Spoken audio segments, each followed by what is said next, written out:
Olá, criptomaníacos! A Ethereum rompeu um importante suporte e alguns analistas já falam em Ethereum a $1.000. Será que veremos um derretimento a esse ponto? Hoje falaremos também sobre oferta e demanda. Afinal, Michael Saylor disse que Bitcoin valerá ou 0 ou $1 milhão. Não tem meio termo. Enquanto isso, Paulo Guedes suplica aos empresários que não aumentem o preço, achando que assim é possível controlar a inflação. Será mesmo? Analisaremos tudo isso logo após a vinheta.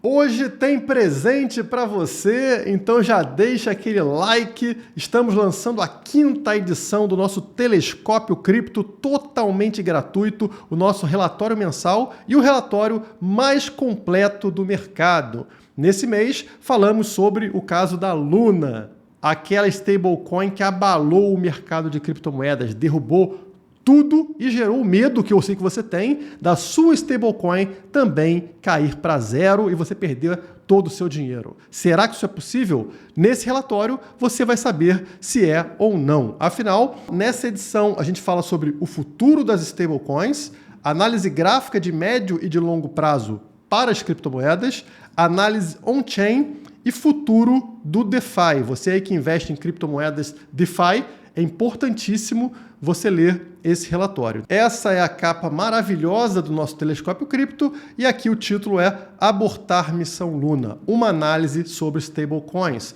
E uma coisa interessante para vocês verem aqui dentro do relatório, eu vou mostrar para vocês, é uma análise de outras stablecoins. Será que é seguro, por exemplo, você ter o seu dinheiro em USDT, em Tether? E aqui, no caso, a gente mostra para vocês as reservas da Tether, como elas são formadas. Muita gente acha que é somente por dólares, né? E que não tem como comprovar isso. Na verdade, não é somente dólares, tá? Existe aqui uma formação de vários ativos financeiros e você consegue identificar isso nesse nosso relatório. Então, aqui vocês têm, por exemplo, outros investimentos que incluem tokens digitais, empréstimos garantidos, títulos corporativos, vocês têm caixa, né? O dinheiro em caixa da Tether. É uma composição aqui no caso da Tether para assegurar essa paridade de 1 para 1 com o dólar. No meu caso específico, atualmente, a maior parte do que eu tenho em stablecoins está em USDT. Eu tenho mais confiança nesse modelo, que é o modelo mais parecido com o que bancos fazem, né, do que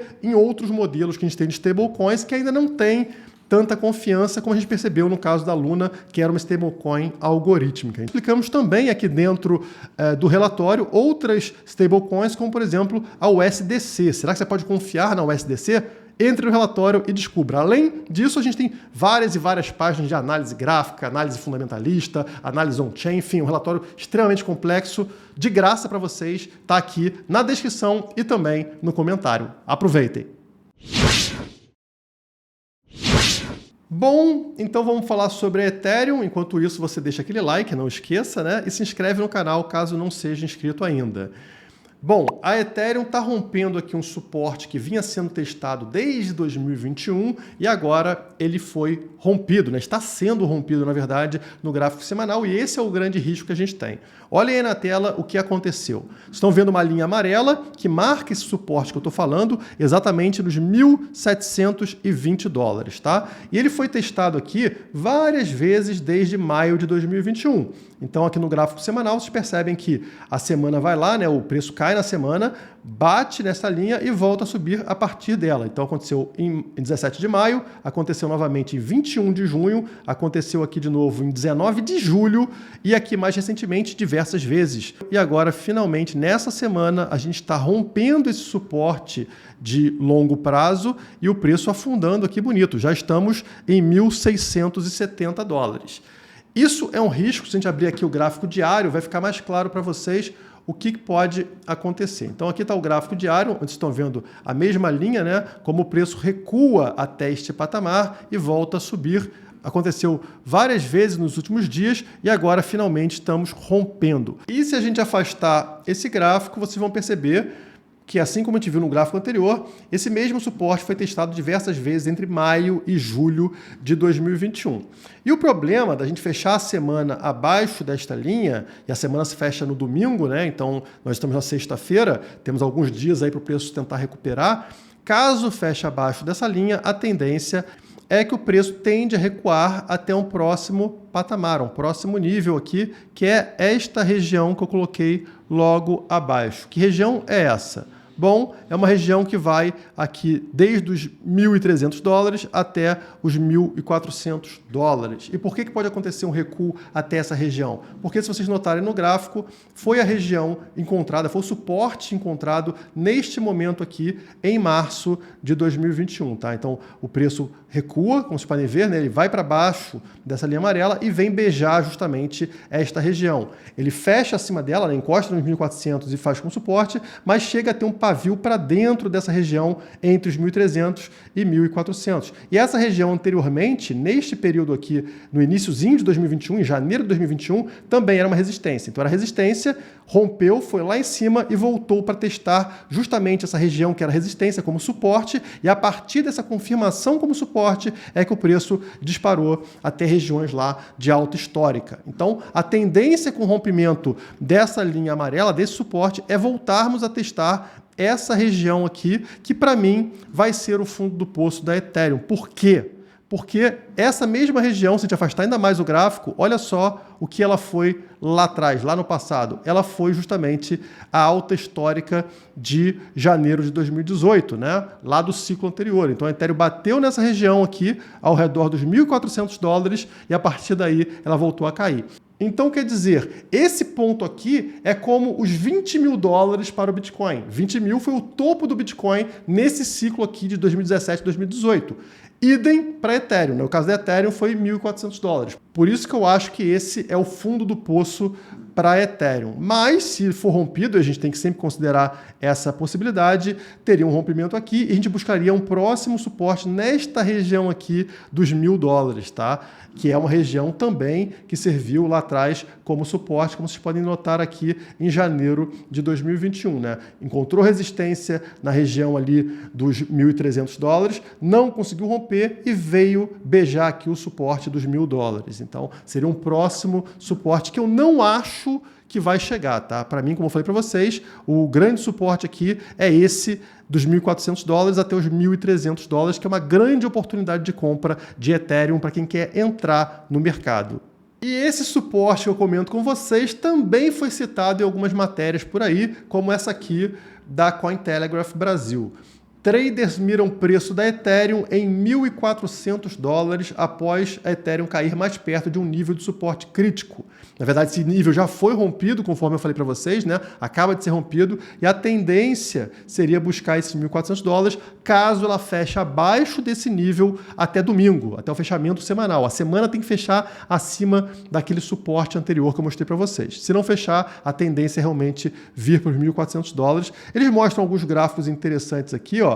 Por exemplo, uma formação de ombro, cabeça, ombro nesse gráfico semanal da Ethereum. Isso aqui é extremamente negativo, poderia levar o preço até a região dos $1.000, caso confirme este padrão ombro, cabeça, ombro. Já esse outro analista, o CryptoTony, mostrou no gráfico um padrão de triângulo descendente, mostrando uma tendência, portanto, de um rompimento por baixo aqui, levar a gente até esta região entre os 1.450 e os $1.600. Isso aqui é bem provável, tá? A gente já está muito próximo dos $1.600, que é uma zona interessante, mas como ele fala, a gente pode buscar o fundo aqui deste padrão, chegando naqueles $1.400 que eu trouxe para vocês. Por fim, temos a análise do Cantor Clark, que mostra aqui que este padrão foi rompido neste momento. Olha só o gráfico, tá vendo? Tem um rompimento aqui por baixo, como estão vendo. Tinha uma linha de tendência e a gente está rompendo ela para baixo, muito parecido com este momento aqui no passado. Olha só como são parecidos. Na linha de tendência de alta, um rompimento e vem uma queda feia para Ethereum, e ele entende que esse padrão seria similar, ou seja, estaremos entrando agora num padrão de queda mais forte para Ethereum, podendo levar para essas regiões que eu comentei, né? 1.400 ou, quem sabe, até a região dos $1.000. Conforme ele citou, este pode ser o início do real impulso de queda para Ethereum. E falando em queda, o que você acharia do Bitcoin cair para zero? Assustador, né? E Michael Saylor trouxe essa possibilidade com essa declaração. Bitcoin vai para zero ou $1 milhão, diz Michael Saylor. Como assim 0 ou $1 milhão? Ele está falando aqui que não tem meio termo e está parafraseando o criador do Bitcoin, Satoshi Nakamoto. E por mais estranho que essa frase possa soar, ela é totalmente realista. Por quê? Porque o Bitcoin depende da confiança no ativo como a moeda de reserva, como a nova moeda que as pessoas vão utilizar. Se ele perde essa confiança, a demanda por ele desaba e aí é uma cadeia, né? Ele vai para zero porque a oferta do Bitcoin, como vocês sabem, ela é fixa, 21 milhões de unidades, e tudo depende, portanto, da demanda por ele. Se ele funciona como a nova moeda, as pessoas vão se dando conta disso, a demanda pelo Bitcoin vai aumentando, países vão adotando o Bitcoin, e aí o preço dele dispara, assim como a demanda, até chegar no auge, né? Até todo mundo ter adotado o Bitcoin. Agora, se em algum momento as pessoas se dão conta de que ele não vai ser a nova moeda, o que vai acontecer com a demanda pelo Bitcoin? Ela vai desabar, a confiança no Bitcoin como moeda vai cair, e aí ele vai para zero, porque não faz sentido nenhum ter um Bitcoin para ser um brinquedinho. Ou ele é moeda, ou ele não é a nova moeda. E é importante entender que não vai existir outro Bitcoin por uma questão lógica de oferta e demanda. Como eu falei para vocês, o Bitcoin tem uma oferta limitada em 21 milhões de unidades. Imaginem se pudesse existir uma outra moeda igual ao Bitcoin. O que você está fazendo aqui? Você está aumentando a oferta sobre esse tipo de ativo. Isso afeta o próprio Bitcoin e afeta também o próprio mercado. Porque se isso é possível, por que não criar uma terceira? Pronto, agora você tem 3 Bitcoins, digamos assim, e você destruiu também a segunda moeda. Aí você cria uma quarta e destrói a terceira. Então, note como isso tira a segurança do dinheiro, tira a segurança dessa rede de confiança que é o dinheiro. É por isso que, por uma questão lógica, o mercado não pode aceitar mais de um Bitcoin. É o que a gente chama de singularidade do Bitcoin e é por isso que o Michael Saylor afirmou que não existirá outro Bitcoin. Se eu colocar $5 bilhões na mesa, dar para você e falar, crie outro, você não poderia criar outro Bitcoin por $5 bilhões. Então estou bastante confiante no que temos aqui. Justamente, como eu falei para vocês, se você criar outro Bitcoin e as pessoas usassem esse Bitcoin, o que impede um terceiro de criar também um Bitcoin, e um quarto, e um quinto, e um sexto? Esse é o grande problema das altcoins que tentam ser o novo Bitcoin. Basta uma nova surgir e ela perde todo o valor. Então o mercado não aceita e nunca vai poder aceitar esse tipo de coisa. Quanto à frase original do grande Satoshi Nakamoto, ela foi o seguinte: tenho certeza de que em 20 anos haverá um volume de transações muito grande ou nenhum volume. Ou dá certo ou vai para zero. E eu ia trazer aqui a notícia sobre o Paulo Guedes pedindo para os donos do supermercado, de toda a cadeia de abastecimento de comida, segurarem os preços, congelarem os preços até 2023, e como isso é tão estranho quanto pedir para alguém segurar a gravidade, ou para o ar quente descer ao invés de subir, coisas que não tem como segurar, mas eu vou fazer melhor. Eu vou colocar isso num próximo vídeo, um vídeo separado para explicar um conceito que é muito importante, que é o conceito de reajuste de dificuldade que nós temos na mineração do Bitcoin, né? Isso está dentro do sistema de Bitcoin justamente para controlar a oferta e demanda de mineração e que também atua no mercado em geral. Então, esse aumento de preço que acontece, ele não passa de um reajuste de dificuldade do mercado. E os impactos de não ter esse reajuste de dificuldade são terríveis. Vou explicar isso no próximo vídeo. Para você não perder, se inscreve aqui no canal, tá? E liga esse sininho maldito aí, esse sininho de alerta, porque aí chega a notificação para você e você não fica sem receber do YouTube, porque o YouTube, você sabe, valoriza mais outro tipo de conteúdo, como, sei lá, Felipe Neto na banheira de Nutella. Você não quer receber isso? Liga o sininho aqui para não perder nossos conteúdos. Por hoje é só, muito obrigado e até a próxima. Opere em uma plataforma pensada para traders. Venha para Bitfinex. Link com vantagens na descrição.